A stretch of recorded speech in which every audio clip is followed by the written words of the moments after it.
Até o início de 2020, quase ninguém no país conhecia o que era cloroquina. Agora nós somos o país da cloroquina, essa manipulação política sem precedentes. Uma lógica muito assim, olha, nós temos que dar uma solução para esse pessoal voltar a trabalhar, tipo assim, você volta, esse remedinho aqui resolve, e nós temos que ter uma culpa no inimigo externo para não cair, uma coisa bem política mesmo. O Brasil passa por uma situação inédita na história do Ministério da Saúde. Temos agora um ministro que não saiu e um outro que não assumiu. Talvez, quando você esteja assistindo esse vídeo, essa situação já tenha se resolvido. Ou não. Temos 2 ministros cuja ação, cujo trabalho no momento não está valendo por um. Marcelo Queiroga tem negócios privados e não se desvinculou deles. Conforme vocês veem aí, o Planalto simplesmente esqueceu de checar com a Receita Federal se o ministro estava vinculado a alguma empresa. E isso não poderia acontecer, pois a Lei 8.112 de 1990 impede esse tipo de ação. Mas nada disso nos surpreende vindo do governo Bolsonaro, pois isso é apenas uma parte da explicação. A outra reside no fato de que, caso o Pazuello saia, ele pode ser investigado pela justiça comum, coisa que, obviamente, o governo Bolsonaro não quer. Portanto, está aí sambando, está aí procurando de toda maneira encontrar um cargo para que Pazuello continue vinculado ao governo e continue com o fórum privilegiado. E dessa maneira vão dando continuidade ao trabalho efetuado pelo Ministério da Saúde. Como o projeto, a condução e a prática do Ministério da Saúde tem a cara do projeto anarcocapitalista do governo Bolsonaro, claro que só poderíamos estar diante de um colapso na pandemia. E tudo isso é a verdadeira crônica do colapso sanitário anunciada. Percebam aí pelas chamadas do Átila Yamarino que o Brasil caminhou e agora está mergulhado profundamente no colapso sanitário. Essa estatística ilustra bem o que significa ter 2 presidentes negacionistas, anti-ciência, anti-vacina, terraplanistas. Observem ali no final de 2020 para o início de 2021, quando a curva estava ascendente em função das festas de final de ano e depois que Donald Trump simplesmente saiu do governo e o país passou a ter vacinação em massa, percebam como caiu a taxa de morte por milhão. E o Brasil numa curva ascendente que vai continuando e vai se acentuando. E o Brasil, segundo o Átila Yamarino, poderá ficar semanas e mais semanas nessa situação. Mas há diversos especialistas que tratam desse assunto. Vamos mostrar aqui o médico neurocientista de reconhecimento internacional, que é o Miguel Nicoleles, que vem dando entrevistas a todas as rádios e TVs possíveis, alertando que podemos chegar aí aos 500 mil mortos na metade do ano. Assim, ele vem defendendo a necessidade do lockdown. Mas esta não é a política do governo Bolsonaro. E assim, os estados, aos trancos e barrancos, vão colapsando. Seja o caso de Pernambuco, onde as pessoas estão sendo colocadas em containers, seja no Rio Grande do Sul, onde se procura mais pessoas para fazer os registros de óbitos que estão atrasados. Você tem filas por espera de leitos por todo o país. Vejam esse exemplo aí do Paraná.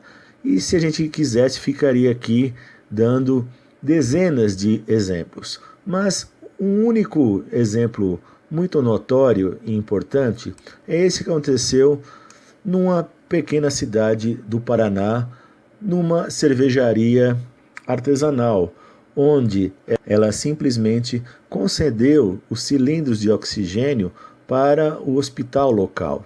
Sim, cervejarias utilizam oxigênio.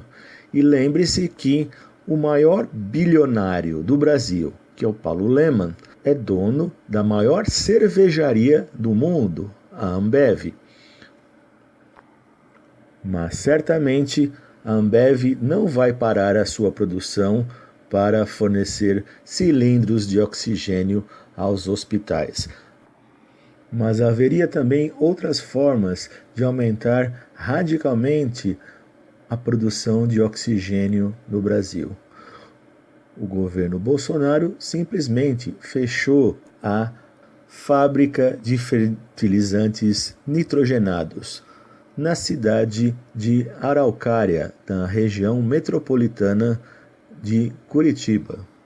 O Ministério Público Federal e o Ministério Público do Paraná já pediram à Petrobras para reabrir a fábrica para produzir oxigênio hospitalar.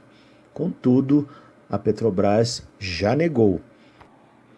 Vale lembrar também que essa fábrica produzia fertilizantes para o mercado nacional e agora, com o fechamento dela, quem quiser comprar fertilizante tem que recorrer às importações, que, por sinal, com esse dólar nas alturas, imagina o preço. Mas voltando às questões da vacinação e do coronavírus, o Ministério da Saúde não está sendo transparente no que se refere às informações que deveriam ser públicas. Vejam aí que 73% dos dados que deveriam ser acessíveis à sociedade estão incompletos, indisponíveis ou inconsistentes. As informações sobre datas de vacinação incompletos, o detalhamento dos pós-vacinação também indisponíveis, a meta de cobertura vacinal também está incompleto. As informações sobre o ingrediente farmacêutico ativo, que é o IFA, também está indisponível. E a previsão geral de distribuição da vacina simplesmente está incompleto ou indisponível. E se você entrar no site do Ministério da Saúde, você vai encontrar os dados gerais. Esses são do dia 22 de março. Você pode encontrar os mais atuais, mas não vai fugir muito disso aí. Percebam que, nesse momento aí, você tinha pouco mais de 29 milhões de vacinas distribuídas e apenas 10 milhões, pouco mais de 10 milhões que tomaram a primeira dose e 3 milhões e 400 mil que tomaram a segunda dose.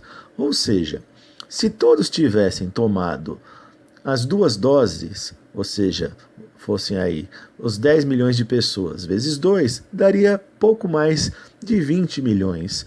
Então, cadê as outras 9 milhões de doses? Isso faz parte do projeto anarcocapitalista do Bolsonaro.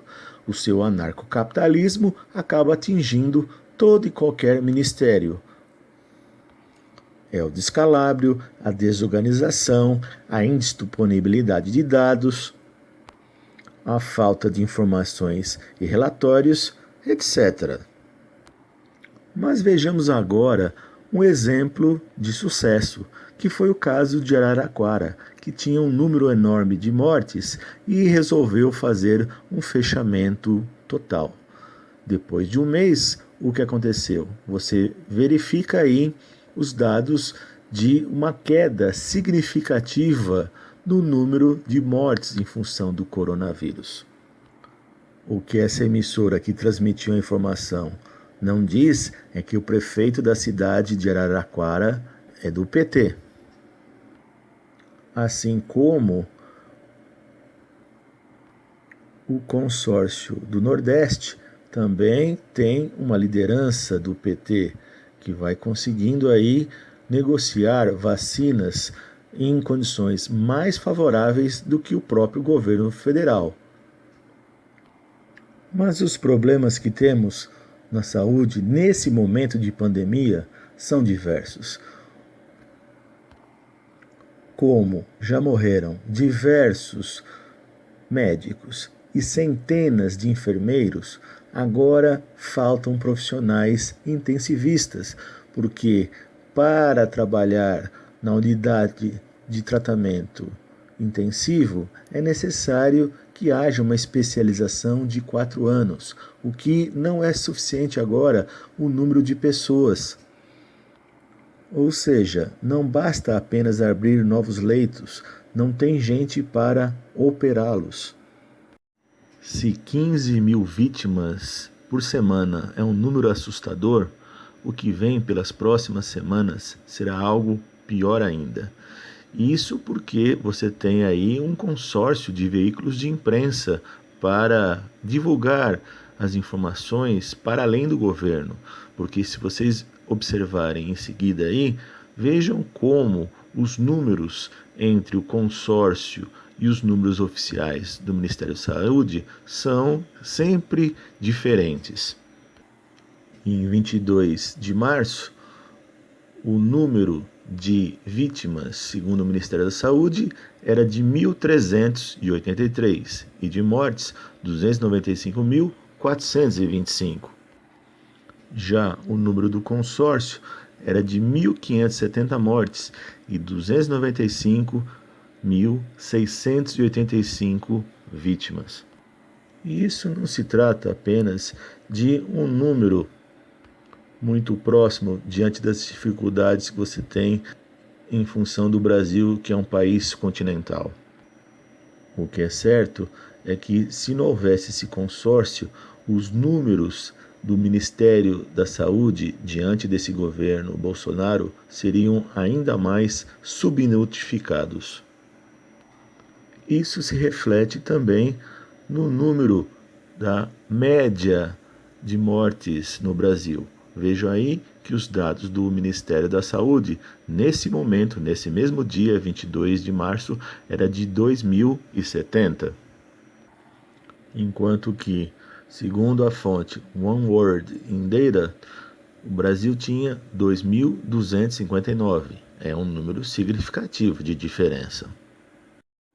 Percebam também que, conforme a notícia de capa do jornal Folha de São Paulo, do dia 22 de março, aí no canto inferior esquerdo, o governo brasileiro está acionando diplomatas em busca aí desesperada de kit intubação.